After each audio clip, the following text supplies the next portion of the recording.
The abortion industry, with its roots in eugenics, disproportionately preys on African American women and their babies. In early January 2018, writes Jerry Pierce, along some of the main thoroughfares in greater Cleveland, billboards that espoused the benefits of abortion began popping up. The signs, placed by Ohio's largest abortion business preterm, carried messages such as abortion is sacred, abortion is a family value, abortion is safer than childbirth, abortion is a blessing. It was all part of the group's Abortion Is campaign to reduce abortion stigma. Propaganda. The billboards stood in some of Cleveland's poorest neighborhoods, their bold and ironic claims plainly contradicting scriptural teaching about the inherent value of human beings made in God's image. Genesis 1:27 and Psalm 139:13-15. These billboards caught the attention of Franklin Graham. He posted on Facebook January 4th, 2018. God says, "Woe to those who call evil good and good evil." That's exactly what an abortion business in Ohio is doing. These are all lies. Here's a billboard for them. Abortion is evil because it's murder. Pray that America will wake up to the tragedy of children being killed through abortion every day in this nation. Long before the campaign launched, Black pro-life groups and civil rights leaders had been exposing the chilling aspects of such morbid propaganda efforts. The abortion industry disproportionately targets African Americans. In fact, many Black pro-life leaders have a bold term for it: Black genocide. In Cleveland, pro-life leaders saw the same disproportionate marketing of abortion to African American areas. But right-to-life activists weren't the only ones who noticed. When local grassroots activists from the NAACP and Al Sharpton's National Action Network agreed with Right to Life and Pregnancy Center directors, the racial targeting was obvious to everyone, says Ryan Baumberger, a prominent pro-life speaker and activist and chief creative director of the Radiance Foundation, a life-affirming organization he began with his wife Bethany. For Baumberger, the issue is personal. He is biracial, Black biological father, white biological mother. Was conceived in rape and adopted into a multiracial Christian family with 9 other adopted siblings. He and his wife are adoptive parents. After the Cleveland billboards appeared, the Radiance Foundation, along with Coalition for Life Cleveland, started a billboard campaign of their own, dubbed What Abortion Really Is. The billboards went up in February 2018 during Black History Month, although about half of them, with messages such as abortion is violence, abortion is genocide, and abortion is not health care, were rejected by the billboard company. Others, such as abortion is lost fatherhood and abortion is systemic racism, made the cut. The numbers from sources such as the Guttmacher Institute, former research arm of Planned Parenthood, and the Federal Centers for Disease Control and Prevention reveal what Black pro-lifers have been saying for years about the abortion industry's eager reach into poor minority areas. Nationally, some 36% of abortions are performed on African American women. CDC figures show while the female population is only 13% Black, in New York City, the abortion rate is 3.7 times higher among Black mothers than white mothers. Baumberger's first billboard campaign featured 60 signs in the Atlanta area in 2012, bearing the message, "Black children are an endangered species." He says he told the New York Times reporter who questioned use of the term genocide that by United Nations definitions, the practice of abortion in the Black community meets 4 of the UN's 5 conditions for genocide.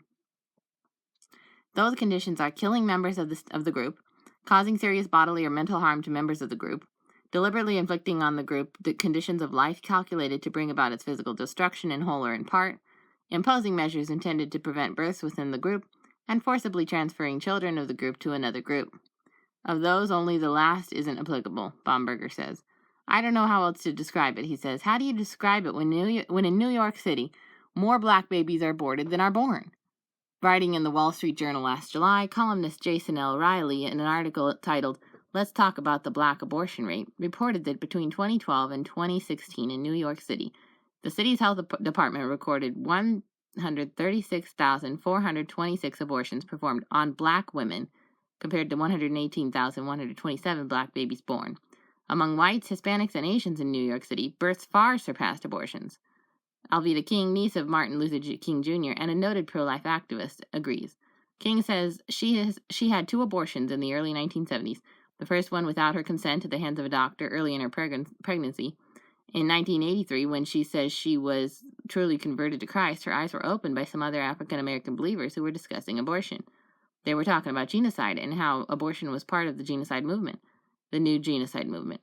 And I was surprised. But then I began to explore it, she says. Walter Hoy, a former pastor and founder of the Issues for Life Foundation in Oakland, California, says that between 1967, when Governor Ronald Reagan signed a bill legalizing therapeutic abortion in California, and 2014, more than 20 million black babies were aborted. Reagan later changed his mind on the morality of abortion.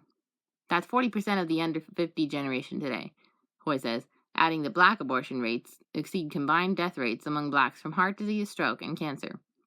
Much of Hoy's work is dedicated to convincing black pastors the abortion issue is not about secular politics, but about biblical truth. In the 1960s and 70s, civil rights activists such as Fannie Lou Hamer and a young Reverend Jesse Jackson had called abortion and the larger birth control movement genocide. Jackson used much the same language in an often cited Jet magazine article in 1973. And in 1975, Jackson worked hand in hand with Billy Graham's wife, Ruth Bell Graham, and others to support a constitutional ban on abortion through a group called the Christian Action Council. Prior to Jackson's 1984 presidential run for the Democratic nomination, he departed from the word of the Lord and took on the feminist agenda and a pro-choice position, as King put it. Today, King, as Director of Civil Rights for the Unborn, is part of a small dedicated band of African-American pro-life leaders working to open hearts and minds to the reality of abortion and its roots in the early 20th century eugenics movement. The term eugenics, meaning well-born, was coined in 1883 by Francis Galton, a former English slaveholder, anthropologist, and half-cousin to Charles Darwin. His writings were influential at a time in America when fear by white industrialists over the growing population of former slaves was at its zenith. Galton's ideas on human breeding flourished in the American eugenics movement, which held its sway in powerful circles in the early 20th century and led to the founding of the American Birth Control League, later known as Planned Parenthood, by Margaret Sanger. Eugenics garnered a wide array of fascination from wealthy families such as the Rockefellers, President Theodore Roosevelt, the Ku Klux Klan, and the rising Nazi movement in Germany. The stated concern of the eugenics movement was to eliminate the spread of feeble-mindedness and the immoral and criminal classes, but the underlying goals, not unlike the abortion movement today, were to stall the birth rate among Black Americans, Native Americans, other non-whites, and the physically and mentally disabled. Much of the link between the early eugenics movement and its toll on Black Americans is documented in the 2009 film MAFA 21, Black Genocide in 21st Century America. However, the term eugenics was spun at the time. The idea clearly appealed to many white elites, especially in the 1920s and 1930s, as well as some anti-immigrant groups and the emerging Klan movement, which ballooned in popularity in the 1920s in the Southwest and Midwest. Writing in the Birth Control Review in 1922, Sanger said, "We are paying for and even submitting for the dictates of an ever-increasing and unceasingly spawning class of human beings who never should have been born at all." Can you imagine saying such a thing? Sanger's colleague at the American Birth Control League, T. Lothrop Stoddard, was even more blunt, referring to the Asia peoples, American Indians, and the American Negroes as barbarian stacks that needed to be excluded from America. Adolf Hitler and Heinrich Himmler, who led the Nazi eugenic efforts during the Holocaust, relied on counsel from Stoddard and the writings of American eugenist Madison Grant, whose book, The Passing of the Great Race, Hitler considered my Bible. Ew, that is just disgusting, isn't it? By 1942, with a growing knowledge of the Nazis' use of eugenics, the American Birth Control League, led by Sanger, made a calculated marketing decision, changing its name to Planned Parenthood. Sanger's 3-year-old Negro project to sell the idea of population control in black communities continued with modest results for 3 decades, with strong resistance from most civil rights leaders, who were suspicious of white elites pushing birth control.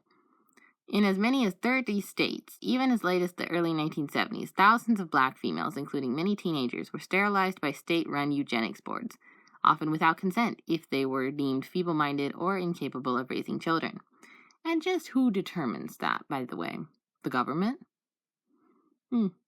Consequently, groups like Planned Parenthood, which has struggled to develop a strong rapport with black gatekeepers, welcomed the advent of legal abortion as a new strategy. The legalization of abortion was so crucial for the eugenics movement, Mark Crutcher of Life Dynamics says in the MAFA 21 film. Legalization gave the ability to market abortion in the black community, and from a eugenics standpoint, that changed everything. After the Roe v. Wade court decision federally legalized abortion, it began gaining wider acceptance in the black community. As white and Hispanic abortion rates have declined over the last 40 years, Black abortion rates have swelled, helped along by U.S. government funding to Planned Parenthood and United Nations population programs, and support from both Republican presidents such as Richard Nixon and Gerald Ford, and Democratic presidents Jimmy Carter, Bill Clinton, and Barack Obama. Ahoy, the former California pastor, says the solution ultimately is not in politics but in the church, and specifically in the pulpit. With years of sidewalk counseling experience, he says pregnant women in dire straits want to know 3 things. Does God love me? Does God love my baby? Will you help me? We can't afford to not talk about this in our churches, Hoy says. We can't have black women who are in our churches bump into a preacher on a public sidewalk asking the question, does God love me? Does God love my baby? She should already know that. She should already know what the Bible clearly teaches, because people, Christians, preachers, should be already telling it. And remember, God says, woe to those who call evil good and good evil. That's exactly what an abortion business in Ohio is doing, and among many other states. They're all lies. Here's a billboard for them. Abortion is evil because abortion is murder. Franklin Graham.